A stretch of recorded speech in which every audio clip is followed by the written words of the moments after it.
Hello नमस्कार, स्वागत है आप सभी का वीर स्टडी 96 में। मैं लेकर आया हूँ संविधान के टॉप 50 क्वेश्चंस।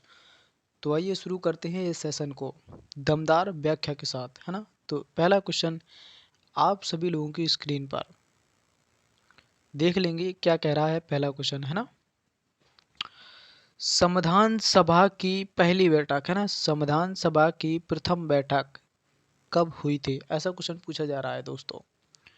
क्या 9 दिसंबर 1946 को हुई थी, 11 दिसंबर 1946 को हुई थी, 13 दिसंबर 1946 को हुई थी दोस्तों, या फिर 21 दिसंबर 1946 को हुई थी संविधान सभा की पहली बैठक, है ना। एक क्वेश्चन और बताएंगे इसके साथ, पहले इसको देख लेते हैं।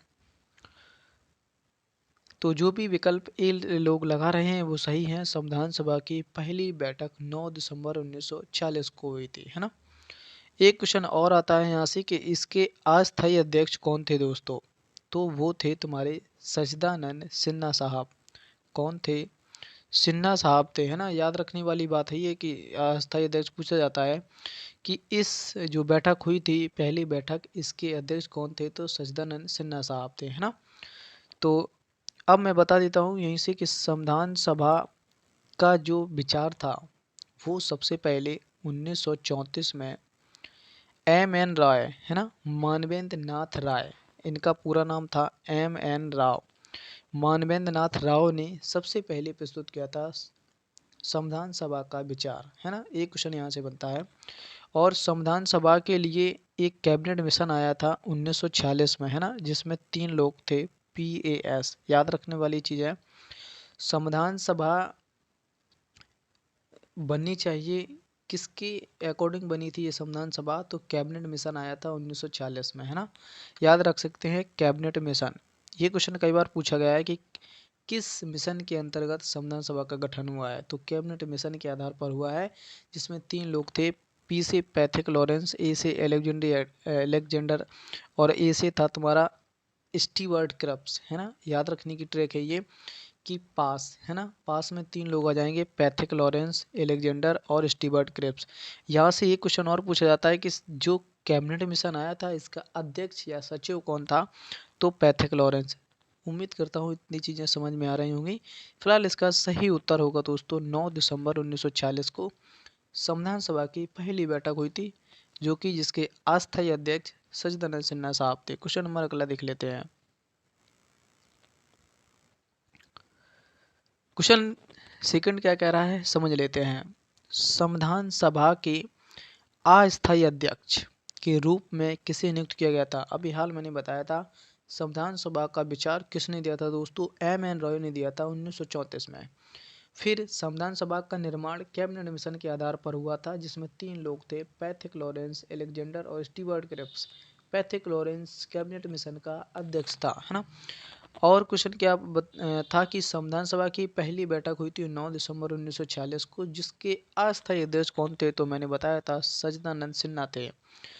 अब क्वेश्चन बनता है कि ये विकल्प दिया गया है एम.एन. रॉय कौन थे, सॉरी बी.एन. राव कौन थे, तो ये संविधान सभा के सलाहकार थे। अगर क्वेश्चन पूछा जाता है बी.एन. राव कौन थे, तो ये सलाहकार थे, है ना। और ये भीमराव अंबेडकर कौन थे, तो ये भीमराव अंबेडकर थे प्रारूप समिति के अध्यक्ष। क्वेश्चन पूछा जाता है प्रारूप समिति के अध्यक्ष कौन थे, तो भीमराव अंबेडकर थे। राजेंद्र प्रसाद कौन थे, ये जब दूसरी बैठक होती है तो उसमें स्थायी अध्यक्ष होते हैं। फिलहाल इतना पर्याप्त है और इसका सही उत्तर होगा दोस्तों सच्चिदानंद सिन्हा साहब, जो अस्थायी अध्यक्ष थे पहली बैठक के। क्वेश्चन नंबर अगला देखते हैं। थर्ड क्वेश्चन क्या कह रहा है कि प्रारूप समिति ड्राफ्ट कमेटी के अध्यक्ष कौन थे। क्या बी.एन. राव थे, या जे.बी. कृपलानी थे, वल्लभ भाई पटेल थे, भीमराव अंबेडकर थे। कौन थे प्रारूप समिति के अध्यक्ष? मैंने बताया है अभी कि प्रारूप समिति के अध्यक्ष भीमराव अंबेडकर थे, जिसमें 1+6, ये बात याद रखने वाली है, 1+6 है ना बराबर 7। ये आंकड़ा याद रखने लायक है कि भीमराव अंबेडकर सहित इसमें 7 लोग थे, है ना। अगर पूछा जाता है कितने लोग थे, तो 7 लोग थे। ये 1+6 क्या है, 6 मेंबर थे। याद रखने वाली चीज़ है, 6 मेंबर थे और ये अध्यक्ष थे प्रारूप समिति के, है ना। तो अगर क्वेश्चन आता है कि प्रारूप समिति में कुल कितने सदस्य थे, तो 7 लोग थे इसमें, है ना। और ये BN राव कौन थे, संवैधानिक सलाहकार थे। JB कृपलानी कौन थे, ये जब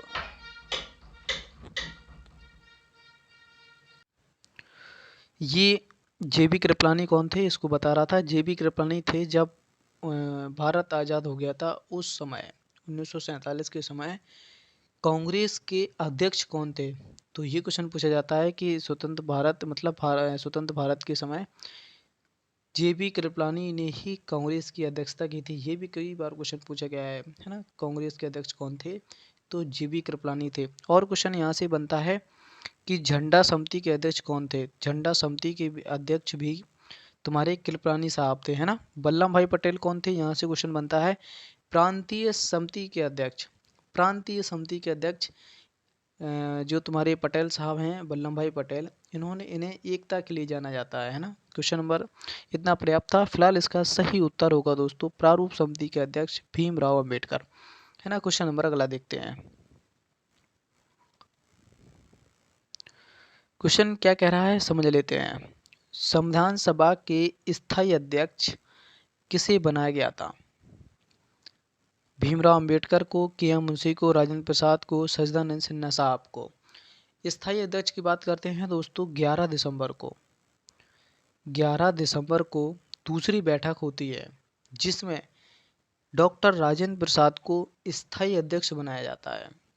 ये सच्चिदानंद सिन्हा साहब कौन है, पहली बैठक हुई थी 9 दिसंबर को जिसमें ये अस्थायी अध्यक्ष थे। KM मुंशी कौन है, तो प्रारूप समिति के अध्यक्ष डॉक्टर भीमराव अंबेडकर जी के ये सदस्य थे जिसमें 7 लोग थे। उन्हीं 7 में से ये KM मुंशी एक मेंबर थे। प्रारूप समिति के अध्यक्ष की बात करते हैं तो भीमराव अंबेडकर हो जाएंगे। क्वेश्चन फिलहाल इतना पर्याप्त है और इसका सही उत्तर होगा दोस्तों राजेंद्र प्रसाद। क्वेश्चन नंबर अगला देखते हैं।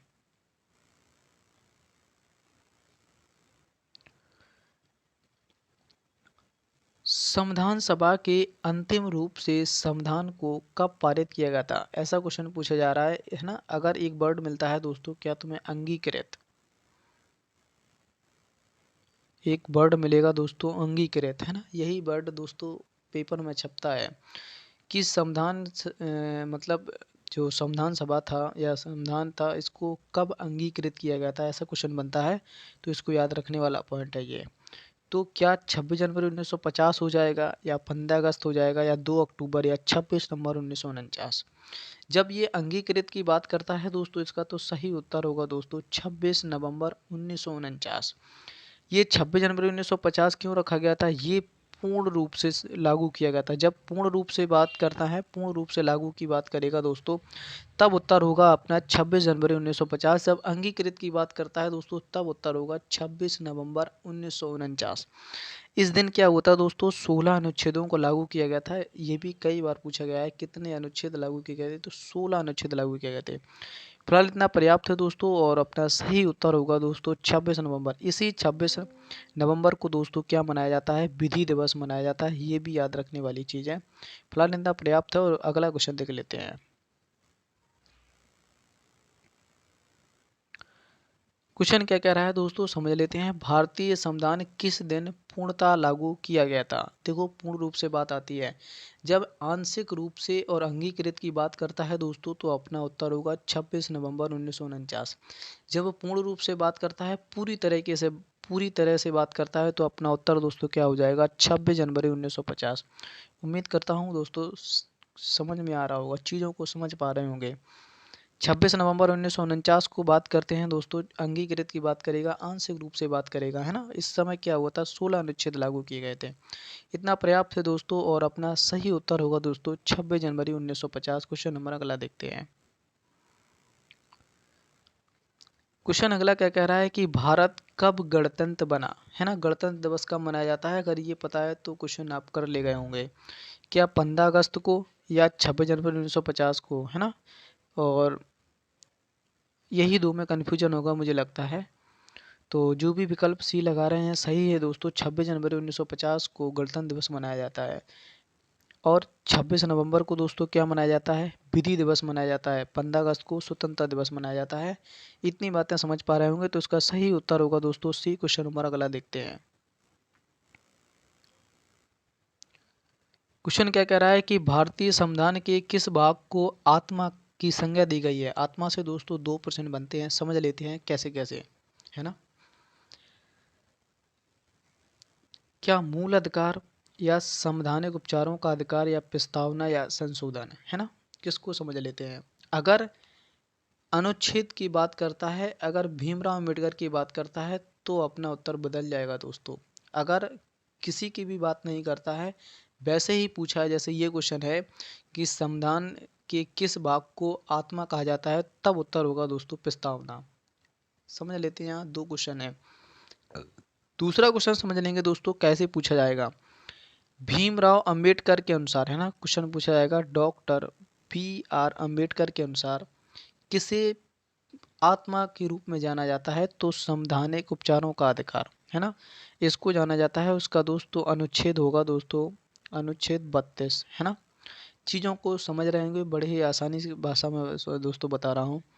डॉक्टर भीमराव अंबेडकर के अनुसार अनुच्छेद 32 को संविधान की आत्मा के रूप में जाना जाता है, तब उत्तर होगा दोस्तों संवैधानिक उपचारों का अधिकार, है ना। अगर ऐसे ही है, किसी अम्बेडकर का नाम नहीं लिया गया है, ना ही अनुच्छेद की बात की गई है, तब उत्तर होगा दोस्तों प्रस्तावना, है ना। इसका सही उत्तर होगा दोस्तों सी। क्वेश्चन नंबर अगला चलते हैं। अगला क्वेश्चन क्या कह रहा है कि भारतीय संविधान सभा ने राष्ट्रगान को कब स्वीकार किया? क्या 24 जनवरी को, 26 जनवरी 1950 को, 15 अगस्त को, 22 जुलाई 1950 को, है ना। राष्ट्रगान और राष्ट्रगीत, है ना, ये 2 चीज़ों को दोस्तों अपनाया था 24 जनवरी 1950 को। इस दिन क्या हुआ था दोस्तों? इस दिन हुआ था संविधान की अंतिम बैठक हुई थी दोस्तों। इस समय अंतिम बैठक हुई थी संविधान की। इसी समय दोस्तों राजेंद्र प्रसाद को राष्ट्रपति निर्वाचित घोषित किया गया था। और राष्ट्रगान और राष्ट्रगीत, इन दोनों को दोस्तों संविधान सभा ने अपनाया था। अगर यहीं मैं 1950 ना दे के दोस्तों 1947 दे देता, 22 जुलाई 1947 को, इस समय क्या हुआ था दोस्तों? संविधान सभा ने झंडा को दोस्तों अपनाया गया था। झंडे की बात करता है दोस्तों 22 जुलाई 1947, ये भी कई बार पूछा गया था। और झंडा कहाँ फहराया गया था पहली बार? तो 1911 में कलकत्ता अधिवेशन में दोस्तों फहराया गया था, रावी नदी के तट पर। इतना पर्याप्त है दोस्तों। क्वेश्चन नंबर अगला देखते हैं और इसका सही उत्तर होगा दोस्तों 24 जनवरी 1950। 24 जनवरी को दोस्तों उत्तर प्रदेश का स्थापना दिवस भी मनाया जाता है। क्वेश्चन नंबर अगला देखते हैं।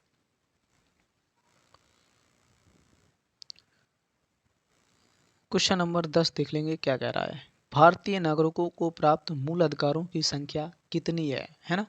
मूल अधिकार से क्वेश्चन दोस्तों कई बार बनता है और हर एग्जाम में यहाँ से क्वेश्चन ट्रेंड करता है, तो समझ लेंगे दोस्तों थोड़ी सी आसान भाषा में। मूल अधिकार, मूल अधिकारों की बात करेगा दोस्तों तो भाग 3, है ना। मूल अधिकारों की बात करेगा तो भाग 3 में है। अगर और क्वेश्चन कठिन पूछेगा तो भाग 3 को दोस्तों क्या कहा जाता है? इसको कहा जाता है दोस्तों शिक्षा का मैग्ना कार्टा। शिक्षा का मैग्ना कार्टा, है ना। ये भी क्वेश्चन कई बार पूछा गया है दोस्तों। क्या पूछा गया है कि शिक्षा का मैग्ना कार्टा किस भाग को कहा जाता है? तो भाग 3 को शिक्षा का मैग्ना कार्टा कहा जाता है ना। और भाग 3 में क्या है दोस्तों? मूल अधिकार हैं भाग 3 में। कहाँ से कहाँ तक हैं समझ लेते हैं। 12 से 35 तक, है ना, मूल अधिकार हैं 12 से 35 तक। और जब संविधान लागू हुआ था उस समय मूल अधिकार कितने थे दोस्तों? उस समय मूल अधिकार थे 7, है ना। वर्तमान में मूल अधिकार कितने हैं? तो वर्तमान में है 6। एक कहाँ गया दोस्तों? आप समझ लेते हैं एक कहाँ गया।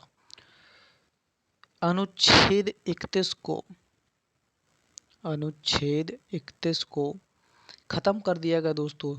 कौन था वो? संपत्ति का अधिकार। इसे कहाँ भेजा गया दोस्तों? अनुच्छेद 300A में भेज दिया गया दोस्तों, कानूनी अधिकार बनाकर। कानूनी अधिकार बनाकर दोस्तों भेज दिया गया है। समझ लेते हैं दोस्तों क्या कह रहा है फिर से। मूल अधिकारों की संख्या कितनी है?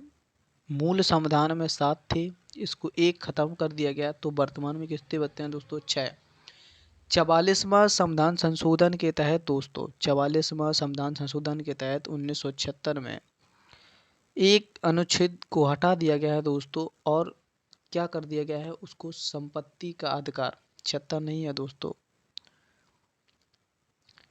44वां संविधान संशोधन 1978 है, जिसमें संपत्ति के अधिकार को हटाया गया है और इसे कानूनी अधिकार बना दिया गया था। इतना पर्याप्त है दोस्तों। क्वेश्चन नंबर अगला देखते हैं, उसका सही उत्तर होगा दोस्तों 6। अगर बात कर लेता है कि मूल संविधान में कितने मौलिक अधिकार थे, तो 7। वर्तमान में कितने हैं? 6। इतनी बात याद रखना। क्वेश्चन नंबर अगला देखते हैं।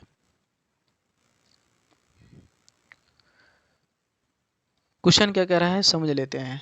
संपत्ति के अधिकार को किस संविधान संशोधन द्वारा हटाया गया? अभी हाल मैंने बताया था कि 7 मूल अधिकार थे। संपत्ति के अधिकार को अनुच्छेद 31 में था ये, इसको हटा दिया गया था दोस्तों। किस संशोधन द्वारा? 44वां संविधान संशोधन 1978 के द्वारा दोस्तों इसको हटा दिया गया। कहाँ भेजा गया? संपत्ति के अधिकार के नाम से था, इसको खत्म किया गया, तो नया नाम दिया गया इसे दोस्तों कानूनी अधिकार, है ना। कानूनी अधिकार बना के नाम दे दिया गया, और इसे कहाँ जोड़ दिया गया? 300A, अनुच्छेद 300A में जोड़ दिया। कई बार दोस्तों ये क्वेश्चन बनता है दोस्तों, है ना, कि संपत्ति के अधिकार को कब हटाया गया? तो 44वां संविधान संशोधन 1978 में हटाया गया। इसको कहाँ भेजा गया? तो अनुच्छेद 300A में भेजा गया दोस्तों। क्या बना के भेजा गया? कानूनी अधिकार बना के। उम्मीद करता हूँ दोस्तों थोड़ा सा समझ पा रहे होंगे मेरी बातों को। तो इसका सही उत्तर होगा दोस्तों 44वां संविधान संशोधन 1978। क्वेश्चन नंबर अगला देखते हैं। क्वेश्चन कह रहा है दोस्तों कि मूल अधिकारों का रक्षक, है ना, किसे माना जाता है?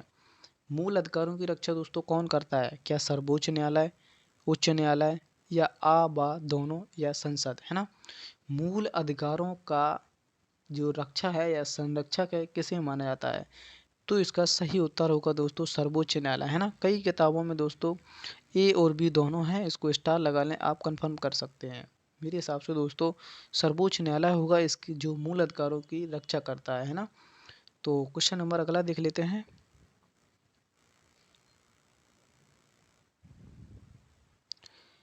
किस अनुच्छेद के द्वारा 6 से 14 वर्ष के बच्चों के लिए शिक्षा का अधिकार, राइट टू एजुकेशन, मूल अधिकार माना गया है? क्या 20 में है, क्या अनुच्छेद 21 में है, या अनुच्छेद 21A में है, या अनुच्छेद 22 में है? क्वेश्चन नंबर 13 देखेंगे।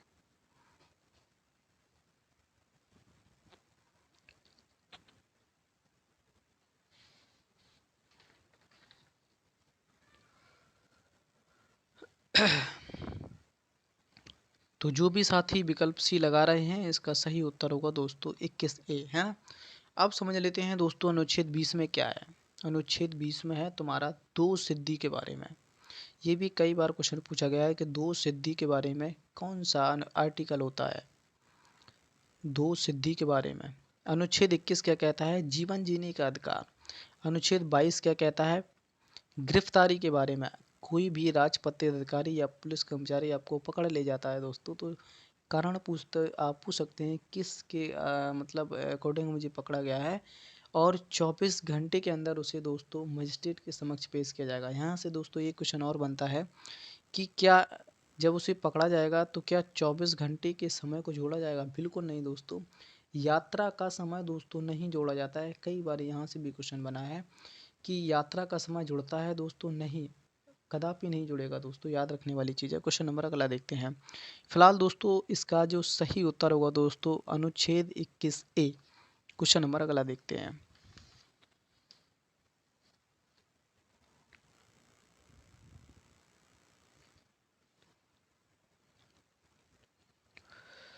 समझ लेते हैं दोस्तों 14 क्वेश्चन। लोक कल्याणकारी राज्य की अवधारणा किस में निहित होती है? राज्य की बात कर रहा है दोस्तों, अगर राज्य की बात करेगा तो समझ लेते हैं क्या ऑप्शन होगा। क्या मूल अधिकार, राज्य के नीति निर्देशक तत्व, मूल कर्तव्य, या सर्वोच्च न्यायालय?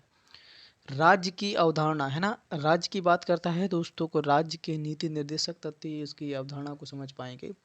डीपीएसपी है ना, ये डीपीएसपी कहाँ से लिए गए हैं दोस्तों, तो ये आयरलैंड से लिए गए हैं। कई बार क्वेश्चन पूछा गया है दोस्तों कि राज्य के नीति निर्देशक तत्व कहाँ से लिए गए हैं, आयरलैंड से लिए गए हैं। 21 अनुच्छेद में है दोस्तों, तो भाग 4 का में है। ये भी क्वेश्चन पूछा गया है भाग 4 में, है ना। कहाँ से कहाँ तक है दोस्तों, तो ये 36 से 51 है। ये भी क्वेश्चन कई बार पूछा गया है, 36 से 51, है ना। तो राज्य के नीति निर्देशक पूछे जाए कहाँ से लिए गए हैं, तो आयरलैंड से लिए गए हैं, भाग 4 में है। और अनुच्छेद 36 से 51 है। इतना पर्याप्त दोस्तों। इसका सही उत्तर होगा दोस्तों राज्य के नीति निर्देशक तत्व। क्वेश्चन नंबर अगला देखते हैं। संविधान का अनुच्छेद 40 किस के लिए है, ऐसा क्वेश्चन पूछा जा रहा है। इंपॉर्टेंट लगा इसको, कई बार दोस्तों एग्जाम में पूछा गया है, भर भर के एग्जाम में आता है ये क्वेश्चन कि अनुच्छेद 40 किस से संबंधित है। क्या समान कार्य के लिए समान वेतन से, पर्यावरण की रक्षा के लिए, ग्राम पंचायतों के गठन के लिए, या लोक कल्याणकारी राज्य के लिए, है ना। क्वेश्चन नंबर 15 देखेंगे, इसका सही उत्तर क्या होगा।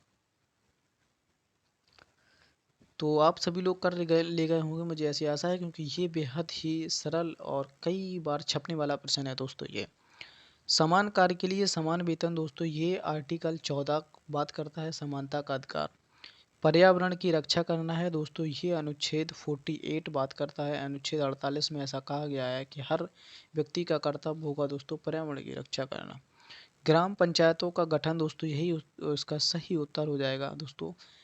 तो इसका सही विकल्प होगा ग्राम पंचायतों का गठन, अनुच्छेद 40 के अंतर्गत आता है। क्वेश्चन नंबर अगला देखते हैं। संविधान में मूल कर्तव्य फंडामेंटल ड्यूटीज को शामिल करने की प्रेरणा किस देश के संविधान से ली गई है। बात करते हैं हम मौलिक कर्तव्य की। मैंने मूल अधिकार पढ़ा है दोस्तों, भाग 3 में है, 12 से 35 तक हैं, और ये अमेरिका के संविधान से लिए गए हैं।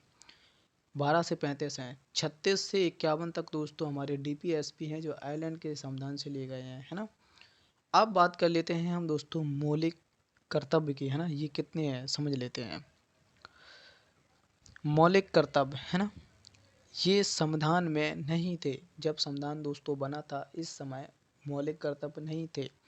तो जब नहीं थे तो इन्हें जोड़ा गया दोस्तों, किसकी सिफारिश से जोड़ा गया दोस्तों, ये कई बार क्वेश्चन बनता है। तो स्वर्ण सिंह समिति की सिफारिश से जोड़ा गया दोस्तों, स्वर्ण सिंह समिति की सिफारिश से जोड़ दिया गया इसे। अब बात कर लेते हैं जब इन्हें जोड़ा गया था तब इनकी संख्या कितनी थी दोस्तों, तब इनकी संख्या थी 10। बड़े प्यार से समझेंगे दोस्तों, यहाँ से एक क्वेश्चन जरूर टेंड करता है एग्जाम में। मौलिक कर्तव्य संविधान में नहीं थे, जोड़े गए किसकी सिफारिश से, स्वर्ण सिंह समिति की सिफारिश से जोड़ दिए गए। कितने जोड़े गए दोस्तों, 10 जोड़े गए, है ना। और ये कहाँ से लिए गए हैं दोस्तों, ये भी कई बार पूछा जाता है। तो ये सोवियत संघ रूस से लिए गए हैं। कहाँ से लिए गए हैं, सोवियत संघ रूस से लिए गए थे ये दोस्तों। भाग पूछेगा दोस्तों तो हम बता देंगे दोस्तों, भाग 4 का में, भाग 4 का में। क्योंकि देखो भाग 4 में दोस्तों हमारे क्या हैं, राज्य के नीति निर्देशक तत्व हैं, तो भाग 4 में तो हो नहीं सकता, इसीलिए जोड़ा गया, क्या जोड़ा गया, का, है ना। तो भाग भाग 4 का हो गया। अब अनुच्छेद 36 से 51 तक दोस्तों, 51 तक तो हमारे डीपीएसपी हैं, लेकिन अनुच्छेद 51 में जोड़े गए 51 काम है, अनुच्छेद 51 काम है। उम्मीद करता हूँ दोस्तों इतनी चीज़ें समझ पा रहे होंगे आप कि मौलिक कर्तव्य कहाँ से लिए गए, सोवियत संघ रूस से लिए गए, किसकी सिफारिश से जोड़े गए, स्वर्ण सिंह समिति की सिफारिश से जोड़े गए। जब ये जोड़े गए तब इनकी संख्या दोस्तों कितनी थी, 10 थी। किस भाग में है, 4 का में है, किस अनुच्छेद में है, 51 का में है। एक पॉइंट और बचता है, उसको भी बता देता हूँ। अगर पूछा जाए कि वर्तमान में मौलिक कर्तव्यों की संख्या कितनी है, तो दोस्तों 11 टिक करेंगे। एक वर्ड पकड़ लेना दोस्तों, मूल। जब मूल की बात करता है दोस्तों तब उत्तर होगा 10, और वर्तमान में बात करता है दोस्तों तब उत्तर होगा 11, है ना। समझ लेते हैं इसको दोस्तों। कब जोड़ा गया था, तो 86वां संविधान संशोधन 2002 में इसको जोड़ा गया, है ना। यही क्वेश्चन दोस्तों टेट 2019 में पूछा गया था कि 11वां मौलिक कर्तव्य कब जोड़ा गया, 86वां संशोधन 2002 में जोड़ा गया। इसमें क्या कहा गया दोस्तों, ये कहा गया कि प्रत्येक माता पिता का कर्तव्य होगा, प्रत्येक मतलब पेरेंट्स का कर्तव्य होगा कि 6 से 14 वर्ष तक बच्चों को शिक्षा दिलवाएंगे। ऐसा उनका कर्तव्य होगा दोस्तों। तो यहाँ से क्वेश्चन बनता है दोस्तों कि मौलिक कर्तव्य कहाँ से लिए गए हैं, सोवियत संघ रूस से लिए गए हैं। कितने थे दोस्तों मूल संविधान में? 10। 11वां मूल कर्तव्य जोड़ा गया स्वर्ण सिंह समिति की सिफारिश से। और फिलहाल इतना पर्याप्त है दोस्तों। इसका सही उत्तर होगा रूस। उम्मीद करता हूँ चीज़ों को समझ रहे होंगे। क्वेश्चन नंबर अगला देखते हैं। इसका सही उत्तर होगा दोस्तों सोवियत संघ रूस। क्वेश्चन नंबर अगला देखते हैं। क्वेश्चन क्या कह रहा है कि संविधान में मूल कर्तव्यों की संख्या कितनी थी? मूल की बात करेगा दोस्तों 10, वर्तमान में बात करेगा 11। उम्मीद करता हूँ समझ पा रहे हो चीज़ों को। तो इसका सही उत्तर होगा दोस्तों 10। मूल की बात करता है 10। अगर बात करता है कि मूल संविधान में एक वर्ड पकड़ लेना दोस्तों, मूल संविधान में कितने मौलिक कर्तव्य थे? तो 10। और अगर बात कर लेता है कुल लिखा हुआ दोस्तों, कुल संख्या इनकी कितनी है? तो 11। वो दोनों प्रश्न दोस्तों अलग अलग हैं, समझ लेते हैं। जब बात करता है कि मूल संविधान में कितने मौलिक कर्तव्य थे? तो 10। वर्तमान में कितने हैं? तो 11। और कुल भी पूछा जाता है तो 11। इसका सही उत्तर होगा दोस्तों 11। क्वेश्चन नंबर अगला देखते हैं। संविधान में मूल कर्तव्यों को किस समिति के आधार पर जोड़ा गया दोस्तों? स्वर्ण सिंह समिति की सिफारिश से। क्वेश्चन नंबर अगला देखते हैं। भारतीय संघ की यूनियन है ना, ये जो शक्ति होती है वो किसकी में निहित होती है? संघ का मतलब है दोस्तों सेंट्रल में दोस्तों किसकी विल पावर होती है? आप समझ सकते हैं राष्ट्रपति की। संघ है तो इसका सही उत्तर होगा दोस्तों सी। क्वेश्चन नंबर अगला देखते हैं।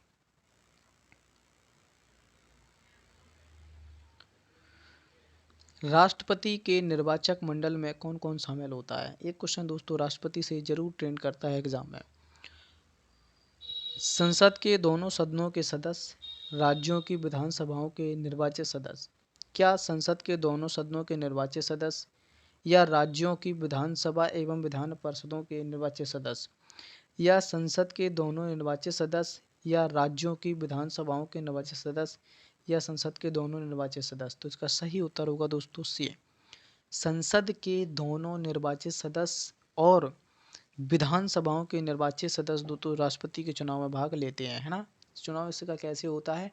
एकल संक्रमणीय मत पद्धति के द्वारा इनका चुनाव किया जाता है दोस्तों। क्वेश्चन नंबर अगला देख लेते हैं और इसका सही उत्तर होगा दोस्तों सी। क्वेश्चन नंबर अगला देखते हैं। राष्ट्रपति के कार्यकाल की अवधि कितनी होती है? राष्ट्रपति से दोस्तों कुछ चीज़ें मैं बता देता हूँ। अगर बात करता है 52, आर्टिकल 52 किससे संबंधित है? तो राष्ट्रपति से, है ना। इसका कार्यकाल पूछा जाता है दोस्तों 5 वर्ष होता है ना। और क्या है दोस्तों? इसका वेतन होता है दोस्तों, जो इसका वेतन होता है दोस्तों कितना होता है? 2.5 से 3 लाख या 5, मुझे याद नहीं आ रहा इसका वेतन कितना है राष्ट्रपति का।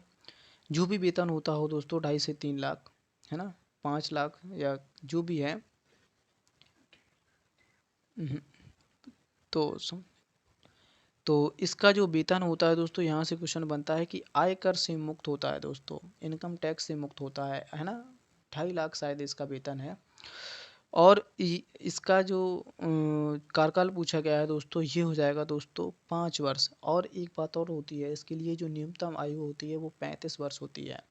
और बैंक का दिवालिया ना हो दोस्तों, बैंक का कर्जदार ना हो, ऐसा इसके लिए प्रावधान होता है ना। क्वेश्चन नंबर अगला देखते हैं क्या कहता है।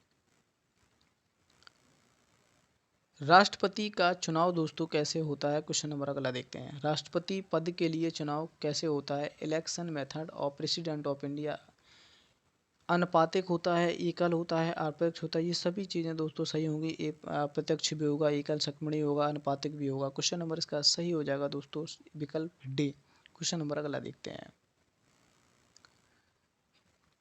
कई बार ये दोस्तों एग्जाम में छपा है दोस्तों कि निर्विरोध चुने जाने वाले राष्ट्रपति कौन थे? क्या बीबी गिरी थे, नीलम संजय रेड्डी थे, राजेंद्र प्रसाद थे, अब्दुल कलाम थे?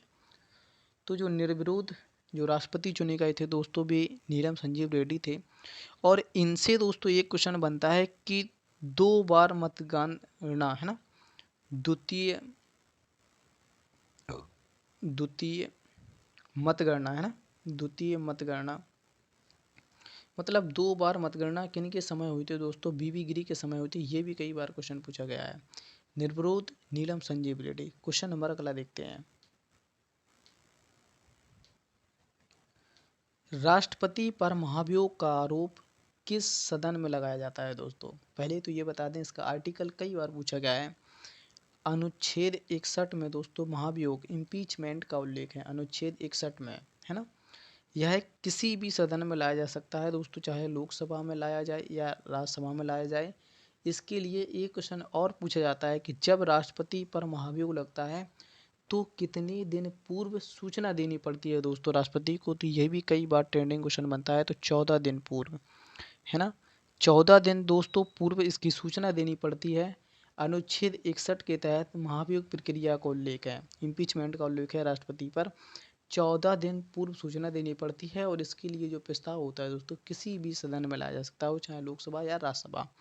इतना पर्याप्त है दोस्तों। इसका सही उत्तर होगा दोस्तों संसद का कोई भी सदन। क्वेश्चन नंबर अगला देखते हैं।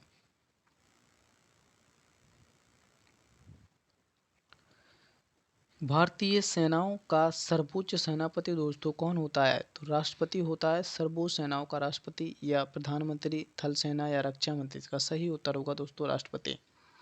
राष्ट्रपति भारत का प्रथम नागरिक होता है दोस्तों। तीनों सेनाओं का सर्वोच्च कमांडर होता है। राष्ट्रपति को दोस्तों 3 प्रकार के आपातकाल लगाने की भी दोस्तों शक्ति होती है ना। 352, 356 और 360, है ना, जिसे वित्तीय आपात बोलते हैं, जो कभी भी नहीं लगाया गया दोस्तों। कई बार राष्ट्रपति शासन लगाया गया है, पहली बार राष्ट्रपति शासन पंजाब में लगाया गया दोस्तों। इसका सही उत्तर होगा दोस्तों राष्ट्रपति तीनों सेनाओं का सर्वोच्च कमांडर होता है। क्वेश्चन नंबर अगला देखते हैं।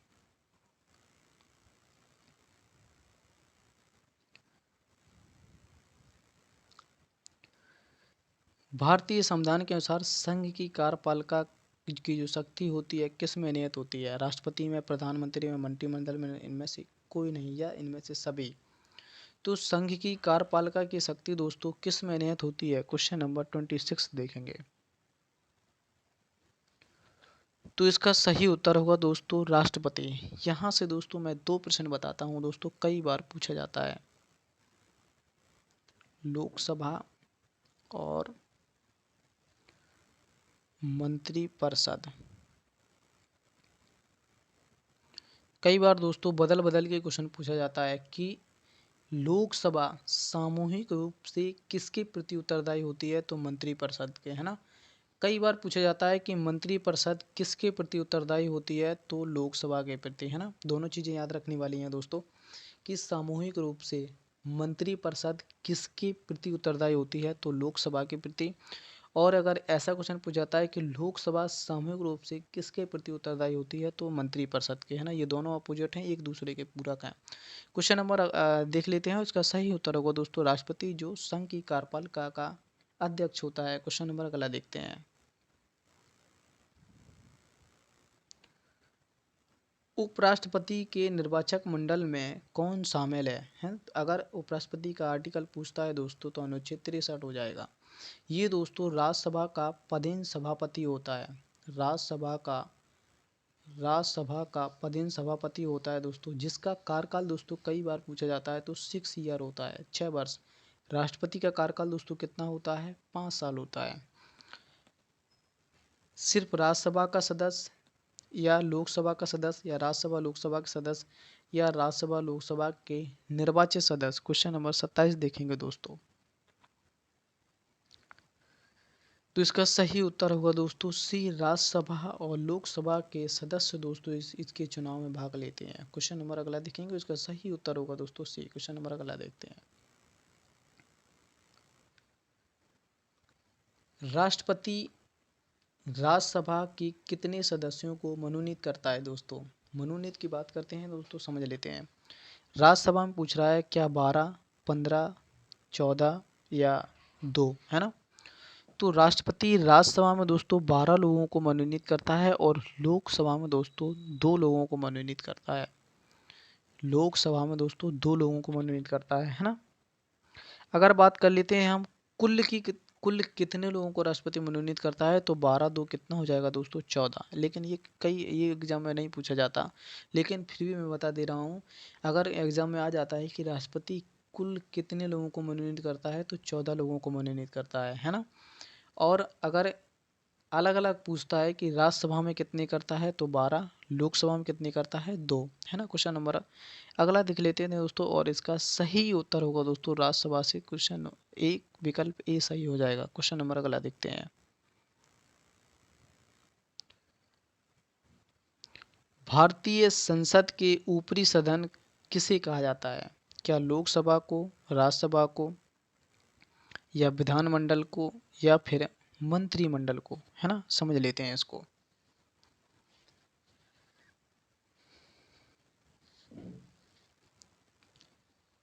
संसद का ऊपरी सदन किसे कहा जाता है? अपर हाउस एक होता है दोस्तों, लोअर हाउस, है ना। दो ये पूछे जाते हैं दोस्तों सदन से, है ना।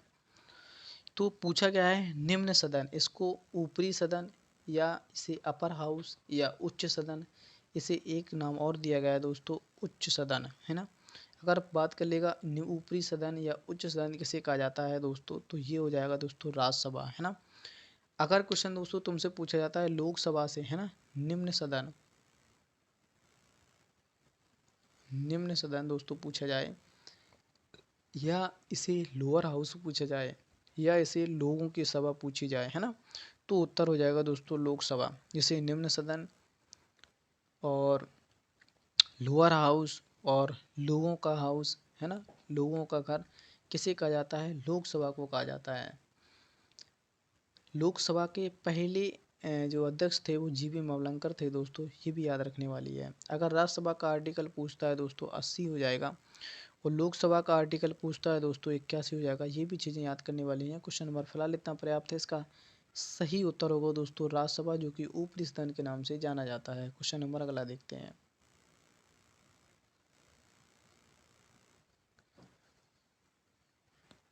प्रधानमंत्री की नियुक्ति कौन करता है? क्या राष्ट्रपति, उपराष्ट्रपति, लोकसभा अध्यक्ष, या भारत का मुख्य न्यायाधीश? क्वेश्चन नंबर 30 देखेंगे दोस्तों। प्रधानमंत्री की नियुक्ति कौन करता है दोस्तों? राष्ट्रपति करता है। इसका सही उत्तर होगा दोस्तों ए। क्वेश्चन नंबर अगला देखते हैं।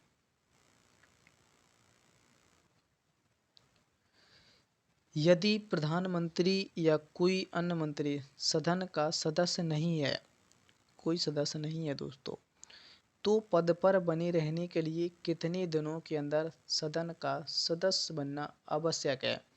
क्या 3 माह, 6 माह, 9 माह, या 19 माह? कोई भी व्यक्ति है दोस्तों, अगर वो राष्ट्रपति बन जाता है, या राज्यपाल बन जाता है, या फिर कोई कुछ भी बन जाता है, तो उसे, अगर वो किसी भी सदन का सदस्य नहीं है दोस्तों, तो 6 माह के अंदर दोस्तों किसी भी सदन का सदस्यता ग्रहण करनी पड़ती है दोस्तों। तो इसका सही उत्तर होगा दोस्तों 6 माह।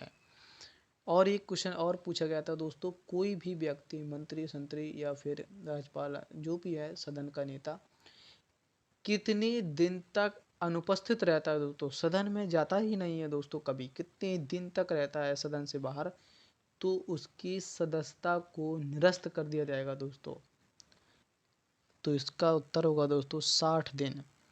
अगर वो सदन से 60 दिन तक गायब रहता है, सदन में 60 दिन एंट्री नहीं मारता है, प्रेजेंट ही नहीं देता है, तो उसकी सदस्यता को दोस्तों निरस्त कर दिया जाएगा। तो इसका सही उत्तर होगा दोस्तों 60 दिन। क्वेश्चन नंबर अगला देखते हैं, और अपना उत्तर हो जाएगा इसका दोस्तों 6 माह। क्वेश्चन नंबर अगला देखते हैं।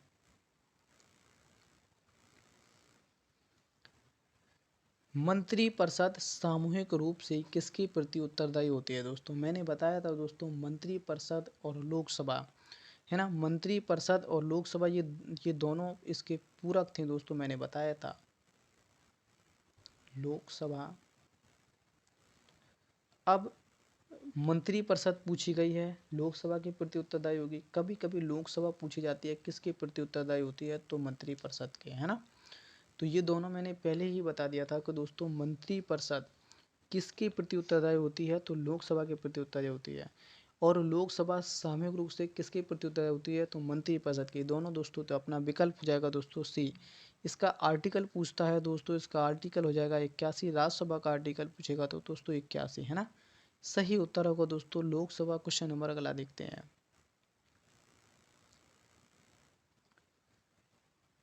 लोकसभा की अधिकतम संख्या कितनी हो सकती है? लोकसभा की अधिकतम सीटें दोस्तों कितनी हो सकती हैं, ऐसा प्रश्न पूछा जा रहा है।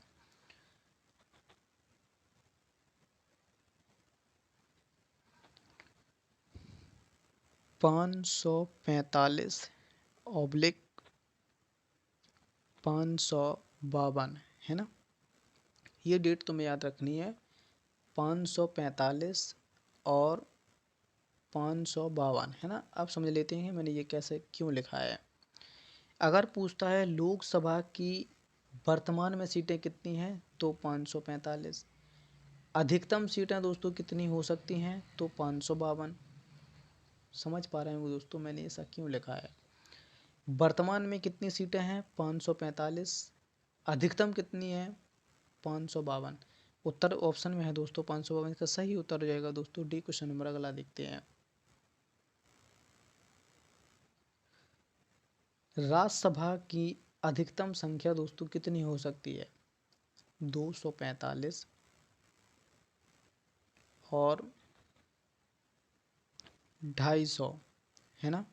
समझ गए होंगे दोस्तों ऐसे मैंने क्यों लिखा है। अगर बात कर लेगा राज्यसभा की वर्तमान में संख्या कितनी है, कितने मेंबर हैं दोस्तों, तो 245।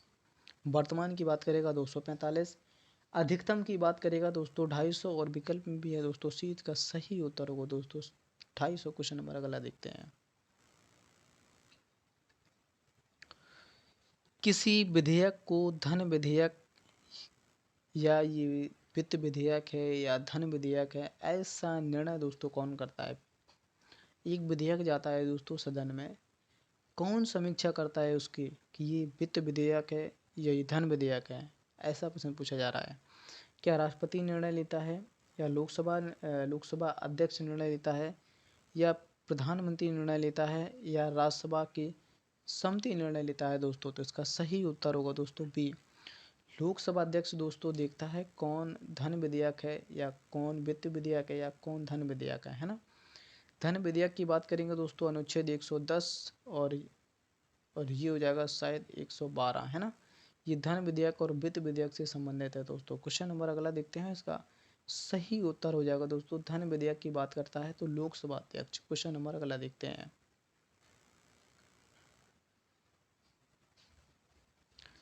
केंद्र सरकार है दोस्तों, इसका प्रथम विधि अधिकारी दोस्तों कौन होता है?